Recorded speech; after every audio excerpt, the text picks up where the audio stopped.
अंदाज तोच वृत्त नव्हे।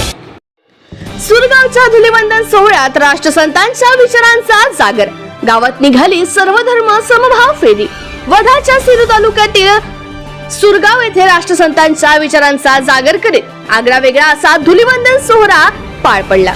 विचारांची धुळवड साजरी करण्याची ही परंपरा गेल्या 28 वर्षांपासून सुरगाव या गावात आजही जोपासली जाते आहे। गावाची साफसफाई, प्रभात फेरीमधून जनजागृती आणि सर्व धर्म संभावनाचा संदेश देणारी ही धुळवड जगावेगळी ठरते आहे।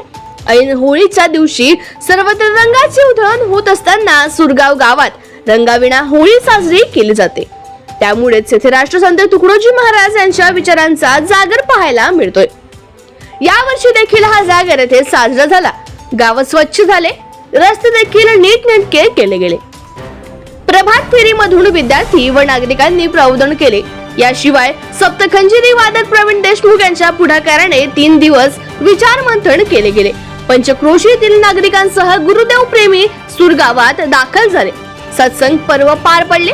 भाऊसाहेब तोटे, तहसीलदार डॉक्टर शकुंतला पाराजे, उद्योजक मोहन बाबू अग्रवाल, पत्रकार प्रफुल्ल लुंगे, गृहरक्षक दलाचे माजी जिल्हा समादेशक मोहन गुजर, शंकर मोहोड, अशोक कलोडे, सुनील बुरांडे, सुरेश नागपुरे, पचारे गुरुजी, सुभाष खुरपडे, किशोर करंदे, सांदनखेडे, एम.बी. महाकाळकर, रमेश भोला यांनी यात आपले विचार मांडले। शेतकरी मेळावा, आरोग्य शिबिर, दान वाटप असे विविध कार्यक्रम पार पडले। प्रवीण देशमुख यांच्या सप्तरंग सप्तखंजिरी वादनाच्या कार्यक्रमाने तर या अनोख्या धुलीवंदन सोहळ्यात चांगलीच भर टाकली।